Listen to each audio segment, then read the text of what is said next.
Hello everybody, happy holidays. This is a little video walkthrough of a research paper that I wrote called Testing the Theory That All Alien Abductions Are MILAB, or a business model for alien abduction airlines. You'll understand the secondary title in a minute when I get further into it.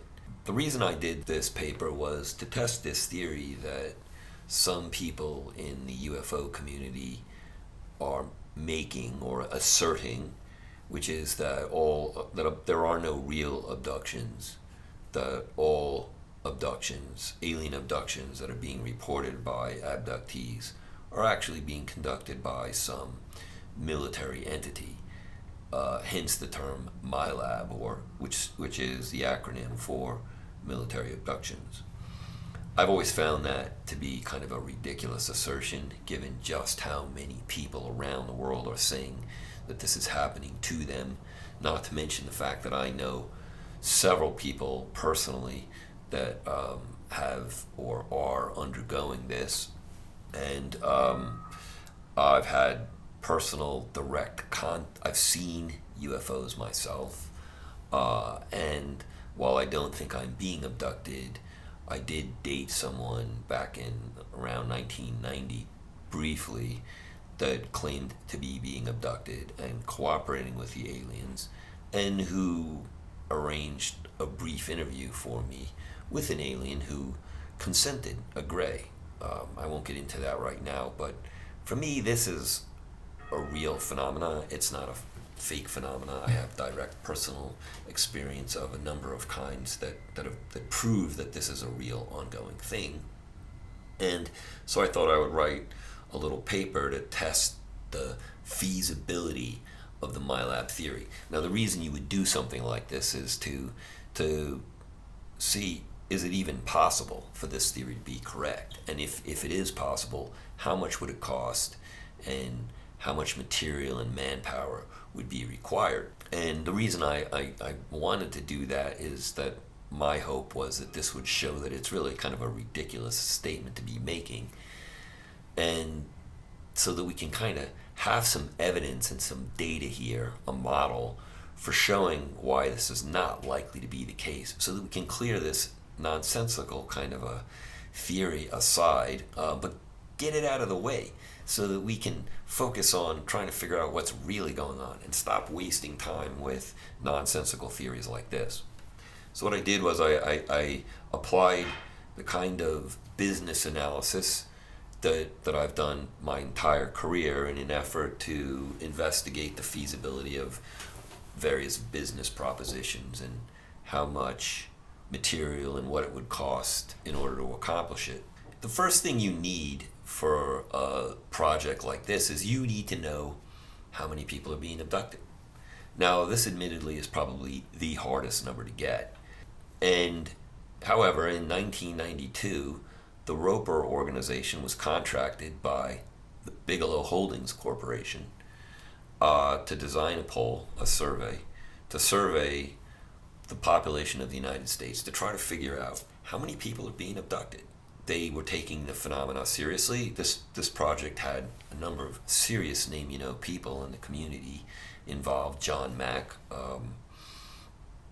was involved, Bud Hopkins, Dr. Jacobs, and Dr. Westrom, all whom are people that have been involved in the abductee community, and they helped design this survey, which was designed to be surreptitious. It didn't directly ask people if they were being abducted. They found ways to gauge certain types of experiences that are repeatedly brought up as being indicative of abduction syndrome or the abduction phenomenon. I'm not going to go into the details of it. You can read the report, the links. My report, which is 13-page explanation of how I arrived at my numbers, that's going to be up on my blog, along with the PDF of this report, which is in the public domain now, as far as I understand it. So you can just read this stuff directly for yourself. But what one finds is that in this report on page 15, they did come up with a number for how many people in the United States are showing signs or have the signs, 4 or 5 of the indicators that of abduction, and they came up with a number of really astonishing, that 2% of the United States population might be experiencing this phenomenon.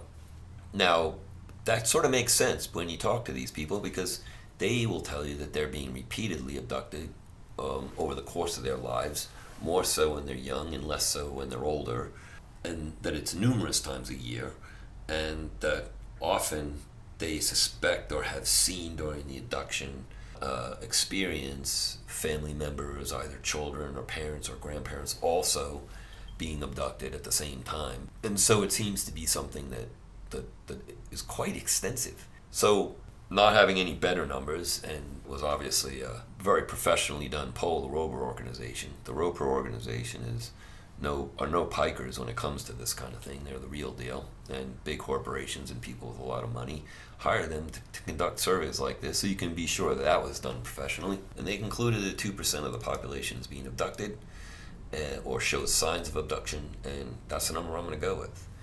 In any kind of scenario like this, because this is an ongoing phenomena, according to the abductees, and not just something that happens once and never again, I basically decided to take the average of the U.S. population for the last 20 years. This is an ongoing phenomena.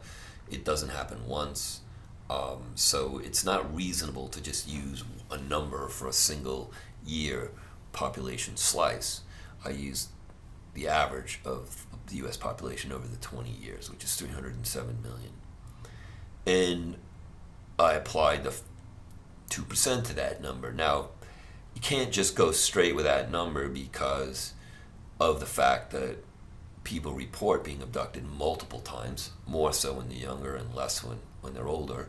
So you have to have a factor that corrects for it. So I probably skewed conservatively low. And what I basically said was, well, if the abduction population in any given year is 307 million on average for the last 20 years, and it's 2% of the population, what percentage of the population in that year is being abducted? And so I said 55%, slightly more than 1 out of every 2 is being abducted in any given year. So that gives you an abductee population in any given year of approximately 3.3 million people. If you divide that by 365, then you come up with this number of 9,252 abductions per night. So there's the parameter that you need. And whatever, if MILAB is a real thing, then whatever government entity was doing these things would need to have a fleet of ships that could conduct these 9,252 abductions each and every night. And let's keep in mind that this phenomena has been going on for over 60 years. It started publicly being reported in the 60s with Betty and Barney Hill. It's ongoing to this day, which you can easily verify by talking to anyone who claim in the community of abductees.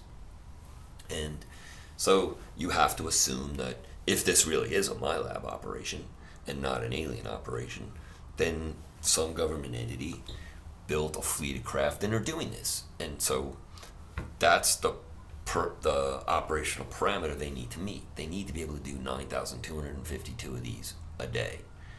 I personally think that right here already you're in the realm of nonsense. There's just no way that any entity in a government would do this for propaganda or any other reasons, because just the men and materials that would be required is so ridiculous. But we're going to carry on with the analysis just for the sake of completeness and to demonstrate just how ridiculous it is. With that number in hand, in order to be able to calculate how many ARV craft you need, alien reproduction vehicles, that's what ARV stands for, you have to figure out what the duration of an average mission is. So I went out on the internet and I started Googling around, and all the data I got is from public sources. And I went looking for the average length of the typical fighter jet mission. And I found an article on this website, sofrep.com, about fighter missions and how long they take and what all the different stages are. And they say that a fighter mission is typically from 6 hours to 10 hours. sometimes longer depending on the complexity of the operation, and that they have all these stages, and they list there's a pre-op and a ground prep and a travel to target time, and then a time over target, and then return and post-op. And so any ARV abductee mission is going to theoretically, because it's supposedly a military operation, will have all these same stages. So if this really is MILAB, then these people would presumably be rather expert at it, since they've been doing it 9,000 times a night every day for the last 20 years, let's say, at least. So they can probably get it in 6 hours. With the mission parameter of how long it takes to conduct a single abduction, you then want to consider, well, how many abductions could these abduction pros conduct each night? Well, the next thing you do is you look at, what is the operational window? Most of these abductions are reported to take place between 2 and 4 a.m.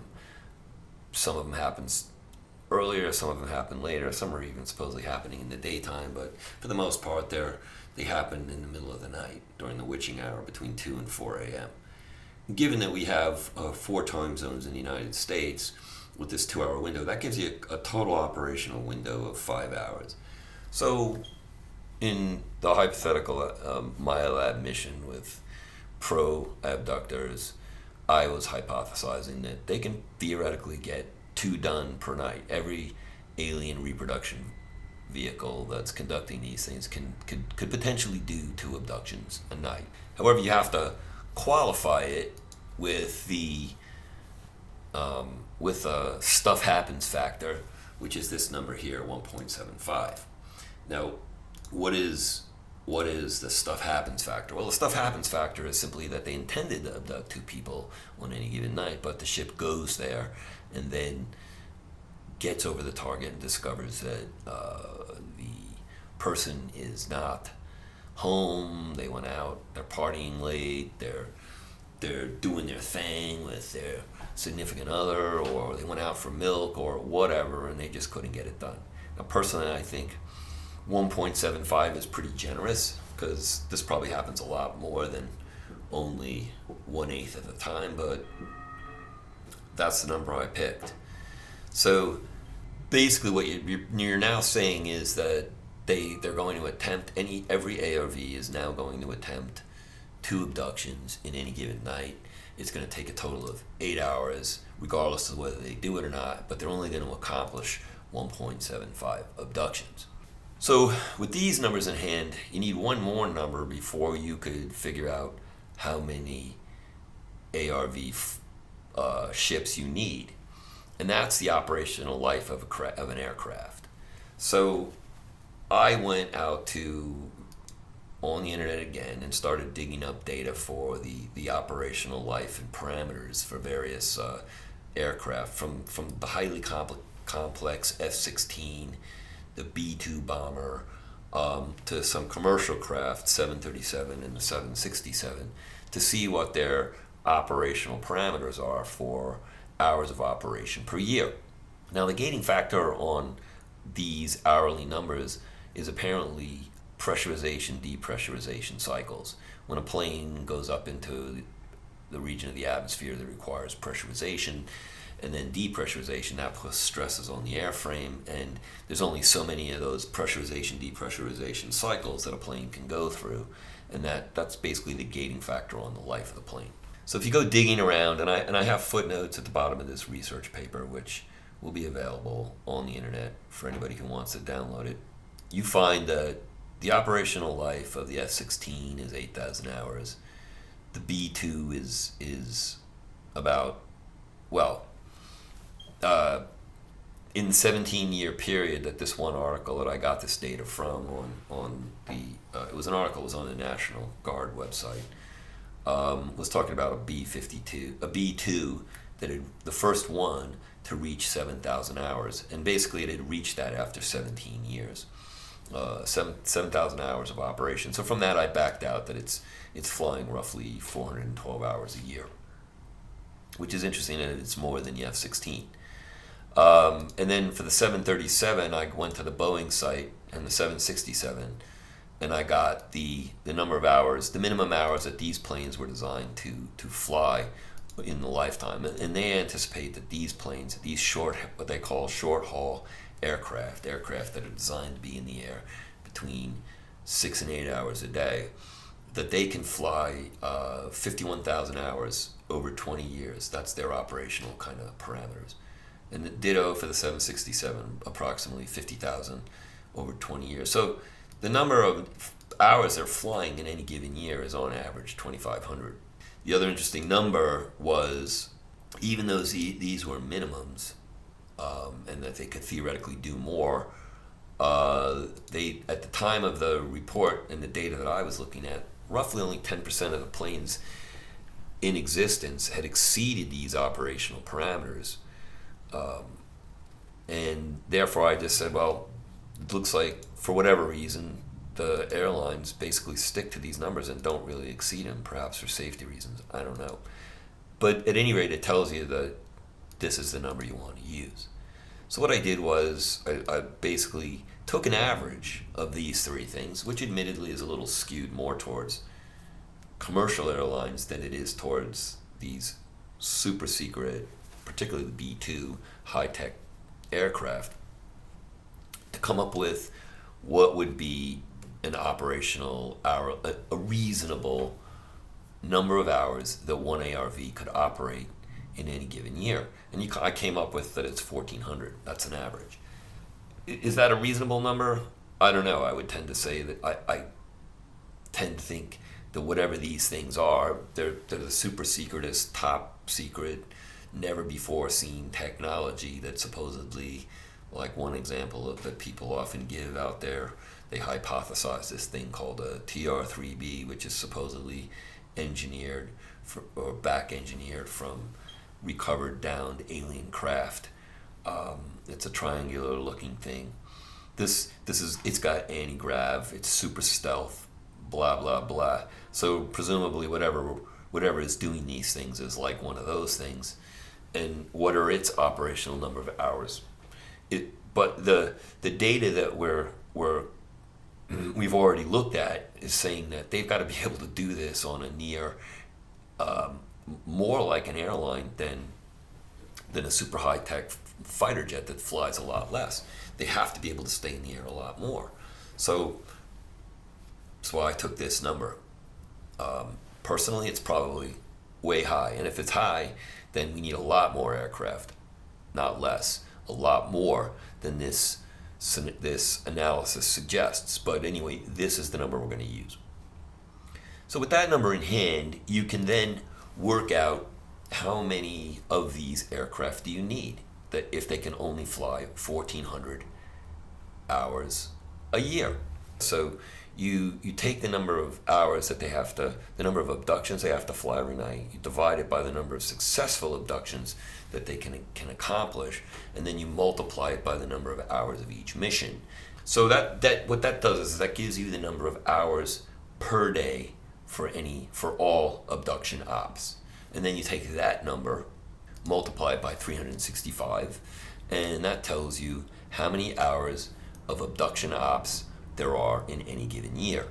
And from that number, you can just simply divide it by the annual hourly operations parameter to come up with how many craft of a particular type you would need in order to conduct the mission of 9,252 abductions every night, 365 days a year. Well, if it was 767, if it was F-16s, you'd need over 77,000 of them.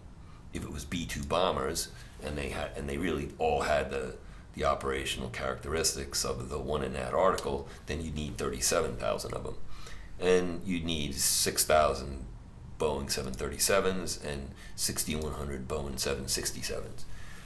But the ARV, we're hypothesizing, is being used for this thing with the 1,400 per hour annual operation parameter. You need 10,907 of them in order to accomplish the mission.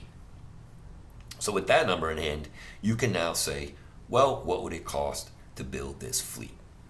For that, I went out and started digging around and came up with numbers for the cost of the B-2 bomber. there's just, personally, I don't think there's any way, there's no snowball's chance in hell that this thing is going to cost less than a B2. And by the way, as a side note, just to put it in perspective, when looking at the scale of these things, right, it's interesting to look at the size of this fleet. So the implications for a fleet this size, if you then compare them of, well, what's the size of the U.S. Air Force? Well, the U.S. Air Force has 5,369 planes in it in 2021, I think it was. No, that was in 2017. Again, I got all this data out off the net. I looked up the American Airlines fleet size and United Airlines fleet size, and those things are down here in the 895 and 857 range. You know, like 1/6 the size of 1/7 the size of the U.S. Air Force. But this hypothetical MILAB ARV fleet is bigger than all of them combined. It's theoretically twice the size of the U.S. Air Force. It's many multiples times bigger than U.S. and American and United Airlines combined. Even if you think I'm off, I'm high on estimated fleet size by a factor of 2, then I'm down in the U.S. Air Force range. And if I'm off by a factor of 4, then I'm still bigger than the American Airlines and United Airlines combined. So that's just an interesting parameter to compare it to realize just how ridiculous an assertion it is to be saying that all abductions are being conducted by some government entity. At any rate, carrying on with the analysis, we need to then look at the cost. So as I said, I started looking at B-2 bomber costs. I also looked at F-35 bomber costs. Now the B-2 bomber is super expensive. There aren't that many of them out there. The F-35 is less expensive. It's only $668 million per craft. I got that number as an all-in number off the GAO website. That craft, that F-35 craft, is not so secret that it can't be sold to our allies. B-2 can't be. It's got tech in it that we don't want to give to anyone for risk of it falling into enemy hands or being hijacked or whatever. So we don't even trust our allies with it. The F-22 Raptor also was a little cheaper than the F-35 apparently, but it had stuff in it that couldn't be sold to our allies. And so the F-35, even with all the economies of scale they can get from the mass production of building it for our Air Force, which I think they intend to buy close to 2,500 of these things, and plus whatever they're going to build to sell to allies, it still cost all in $668 million. So then you've got to apply a factor to that of, well, this ARV is super secret, never before seen tech that can hover over the target via anti-grav. It's silent, it's not seen, it can stay off radar, it's got all this other stuff. There's no way you're going to be able to build this thing for less than the cost of a B-2 or an F-35. So what's a scaling factor? Well, I picked another, what I think would be super generous number, but anyway, they built a lot of them, and they've been building them for 50 years, according to the MILAB people, theorists. And so I said, oh, well, okay, they're good at it, and they're doing it on a mass level, so it'll only cost 1.5 times what these things cost. So when you do that, you come up with these numbers where if it's 1.5 times the B-2 bomber cost, it's $34 trillion to build it. If it's 1.5 times the F-35 number, it's still $10 trillion to build this fleet. Now that's just to build it. As I say, I think it's closer to the B-2 type technology than F-35 style technology, and so I'm going with the B-2 number. But anyway, that's just my hypothesis for the cost to build the fleet. Either way, this is a ridiculously large number that is nowhere visible in the current budget of the United States government. So where such a number is hiding, the MILAB theorists are going to have to tell us. I don't know, maybe Corey Good knows, and it's part of the 20 and black fleet, and they're paying for it by mining Mars and the moon and asteroids for gold and diamonds or whatever, and or selling dope to the aliens or the Martians. I don't know, but somehow they're coming up with the money to pay for this and keeping it entirely off the budget. And keep in mind that in 2001, Donald Rumsfeld admitted that the Pentagon had lost something like $2.3 trillion, right? Well, these monies are multiples bigger than that. Once you have your fleet, you then have to maintain it. It has to be staffed, and it has to be maintained. And what is that going to cost? It's got to be based, staffed, maintained. So the next thing I did was I started looking at operational costs for the United States Air Force as well as American Airlines. And I did it in a way where it's basically I can come up with some all-in numbers on a per aircraft basis, where you basically roll up their operational budget and divide it by the number of planes they have in their fleet, and that sort of gives you an all-in number of, well, it cost them this much every year to exist and operate, and they got this many planes, and therefore you just divide that number by the number of planes they got, and that tells you all in toilet paper, soda pop, fuel, everything that they need on an annual basis to operate one aircraft. And when you do that, you come up with the fact that the U.S. Air Force can do it more efficiently, actually, than American Airlines, which is interesting, for $32 million a plane. And American Airlines can do it for $47 million a plane. Now, this is the 2021 what's called non-pass-through Air Force budget, and this pulls out the actual budget was more like $205 billion or something like that. But there's money in their budget that's what's called pass-through. They don't get to keep it, they don't get to use it. They're given it, and then they hand it out the back door to some secret entity that nobody knows who or what it is. And it's a means of having monies on the budget for various secret projects, entities, black budgets that the U.S. Air Force actually has nothing to do with and has nothing to do with their operations. And they just passing it off. It's a way of keeping the other organization's existence and budget secret. So we don't know whether it's one or multiple. At any rate, that number we don't need in our number because it's nothing to do with U.S. Air Force operational numbers. Their operating cost is $173 billion. I got the American Airlines numbers from their 2019 annual reports.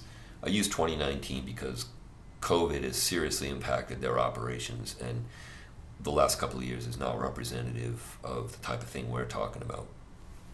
And with that in hand, so then you see the per plane costs, and then you also want to know, well, how many people do they require to staff the number of planes they have?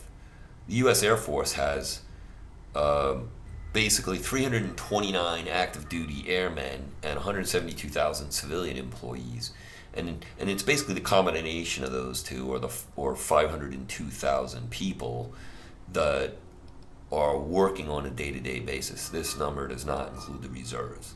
I did the same for American Airlines. Their 2019 employees were 130,000.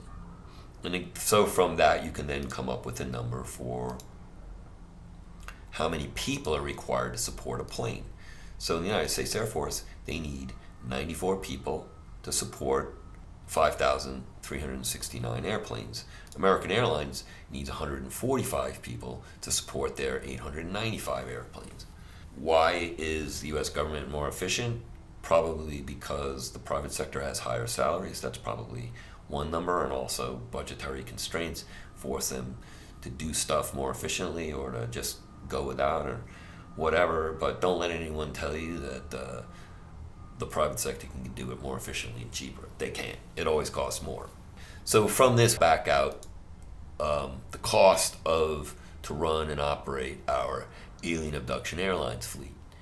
And if you need 10,907 planes, and I took an average of these two because it's sort of a military operation, but it's at the scale of a commercial operation, and it's secret, so it's probably more expensive. It's going to be somewhere in there.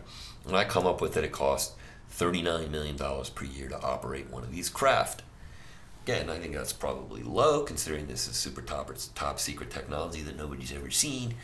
But that's the number I'm using. You multiply it by the 10,907 aircraft that you have to operate every year, and you come up with that it has an all-in annual budget of $436 billion. And then you can come up with the same, in the same way you can come up with the staffing that's required.